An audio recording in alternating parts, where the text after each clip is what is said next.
വലിയ corporate കമ്പനികളൊക്കെ ശനിയാഴ്ചകളിൽ head ക്വാർട്ടറിലാണ് work ചെയ്യാറുള്ളത്. അതുകൊണ്ട് തന്നെ ഞാനും ഇന്ന് ഹെഡ് ക്വാർട്ടർ ആക്കാം എന്ന് തീരുമാനിച്ചു. അത് ഞാൻ വലിയ ആളായതുകൊണ്ടല്ല, ചെറുതായിട്ടൊന്ന് കോഴിക്കോടിനെ സ്നേഹിച്ചു തുടങ്ങുന്നതാണ്. എന്റെ ഹെഡ് ക്വാർട്ടർ കോഴിക്കോടായിട്ടും എനിക്ക് ഇവിടെ വലിയ കച്ചവടം ഇല്ല എന്നാണ് കമ്പനിയുടെ ഭാഷ്യം. അതൊന്ന് തീർത്തു കൊടുക്കണമല്ലോ കൂട്ടിന് നമ്മളെ പ്രമോദാട്ടനും. ഉച്ചയ്ക്ക് ഊണിന്റെ ടൈമിന് ചെറിയൊരു ഗ്യാപ്പ് കിട്ടിയപ്പോൾ ഞാൻ എന്റെ പേഴ്സണൽ ആവശ്യത്തിന് വേണ്ടി ഒന്ന് പോയി. നമ്മൾ സത്യത്തിൽ ഓഫീസ് വർക്കുകൾ ഒഴിവാക്കിയിട്ട് ഇതുപോലുള്ള ഫീൽഡ് വർക്കുകൾ തെരഞ്ഞു പിടിച്ച് ചെയ്യുന്നത് ഇതുപോലുള്ള ചെറിയ ചെറിയ കാര്യങ്ങൾ ഇതിനിടയിൽ കൂടെ ചെയ്തു പോകാൻ വേണ്ടിയിട്ടാണ്. സംഭവം വേറൊന്നുമില്ല, കഴിഞ്ഞ ദിവസം മേടിച്ച പാൻസിൽ ഏതോ ഒന്നിന് ഒരു ചെറിയ പ്രശ്നം ഉണ്ടായിരുന്നു. അതൊന്ന് മാറ്റിയെടുക്കാൻ വേണ്ടി പോയതാണ്. ചെല്ലുമ്പോഴാണ് സങ്കടം തോന്നിയത്. കാരണം അന്ന് ഞാൻ വാങ്ങിയതിനെക്കാട്ടി കൂടുതൽ ഓഫർ ഇപ്പം ഉണ്ടായിരുന്നു. ആ പരിപാടി പെട്ടെന്ന് തീർത്തിട്ട് ഞാൻ എന്റെ വർക്കുകൾ കണ്ടിന്യൂ ചെയ്തു. ഉച്ചഭക്ഷണവും കാതർക്ക മെസ്സിലായിരുന്നു. അവിടുത്തെ മറ്റൊരു കാര്യം പറയാനുണ്ട്. സാധാരണ എല്ലാവരും ഇത് അവിടെയാണ് പാർക്ക് ചെയ്യാറുള്ളത്, ഞാനാണെങ്കിൽ ഇവിടെ. ഇപ്പോൾ ഇവിടെ കൂടുതൽ വണ്ടികളായി. അതിപ്പോ എന്റെ മാത്രം കുത്തകയല്ലെന്ന് നിങ്ങൾക്ക് തോന്നുന്നുണ്ടാവും. പക്ഷെ ആദ്യം ഞാൻ മാത്രമേ ഉണ്ടായിരുന്നുള്ളൂ.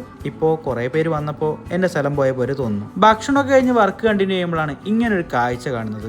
അപ്പൊ കൂടെ ഉണ്ടായിരുന്ന ഹരീഷ് ചേട്ടനോട് ഞാൻ ആ കാര്യം ചോദിക്കുകയും ചെയ്തു. ഇതിപ്പോ ഒരു പുരുഷനാണ് ആക്സിഡന്റ് പറ്റിയിരുന്നെങ്കിൽ ആരും ശ്രദ്ധിക്കാറില്ല. ഇത് പക്ഷേ സ്ത്രീ ആയതുകൊണ്ട് അപ്പുറത്തെ ദിശയിൽ നിന്ന് വരെ ആളുകൾ വന്നിട്ട് സഹായിക്കുന്നുണ്ട്. വർക്ക് അങ്ങനെ പുരോഗമിക്കുമ്പോൾ പുറമെ മാത്രമല്ല ഉള്ളിലും പുകയാൻ തുടങ്ങി. അതുകൊണ്ട് ഒരു വെള്ളം കുടിച്ചിട്ടാണ് പിന്നെയുള്ള വർക്ക് കണ്ടിന്യൂ ചെയ്തത്. ഇപ്പൊ സത്യം പറഞ്ഞാല് എവിടുന്ന് എന്ത് വെള്ളം കിട്ടിയാലും കുടിക്കുന്നുള്ള അവസ്ഥയിലാണ് ആളുകൾ എല്ലാവരും. ഞാൻ കഴിഞ്ഞ 2 വർഷമായിട്ട് ഷുഗർ കട്ടിലായിരുന്നു. ഇതിപ്പോ ഹരീഷ് ചേട്ടൻ പറഞ്ഞ മാതിരി ഷുഗർ കട്ടിന്റെ കാര്യം തന്നെ ഓർമ്മയില്ലാതായി. ഇന്ന് കസ്റ്റമറേക്കാൾ കൂടുതൽ കണ്ടത് ഡിസ്ട്രിബ്യൂട്ടർമാരെയാണ്. കാരണം അത്രയ്ക്കും ഒഫീഷ്യൽ വർക്കുകൾ ചെയ്തു തീർക്കാനുണ്ടായിരുന്നു. ഓൾമോസ്റ്റ് എല്ലാം തീർന്നു കഴിഞ്ഞപ്പോൾ വൈകുന്നേരമായി. പക്ഷെ അപ്പോഴും എന്റെ പണി തീർന്നിട്ടുണ്ടായിരുന്നില്ല. എനിക്കൊരു നീണ്ട യാത്ര പോകേണ്ടിയിരിക്കുന്നു. വേറെ എങ്ങോട്ടുമല്ല, നമ്മുടെ മുക്കത്തേക്ക്. ശനിയാഴ്ചയാണ്, വൈകുന്നേരമാണെന്നൊന്നും പറഞ്ഞിട്ട് കാര്യമല്ലോ. നമ്മൾ ചെയ്യാനുള്ള കാര്യങ്ങൾ നമ്മൾ തന്നെ ചെയ്യണ്ടേ. അങ്ങനെ മുക്കത്തെ പണികളെല്ലാം ചെയ്തു തീർന്നു വന്നപ്പോ ദിവാകരന് പോകാൻ സമയമായി. എന്റെ കൂടെ കൂടിയിട്ട് കോഴിക്കോട് വരെ വരാന്ന് പറഞ്ഞ ആള് പകുതിക്ക് വെച്ച് എവിടെയോ പോയി. ഒടുവിൽ ഞാൻ ഒറ്റയ്ക്കാണ് കോഴിക്കോട് എത്തുന്നത്. കോഴിക്കോട് എത്തിയിട്ട് എനിക്ക് യൂണിക്കോണിൽ ചെറിയൊരു പണിയും കൂടി ഉണ്ടായിരുന്നു. അതുകൂടി തീർത്തപ്പോൾ ഇന്നത്തെ എന്റെ പണി കഴിഞ്ഞു.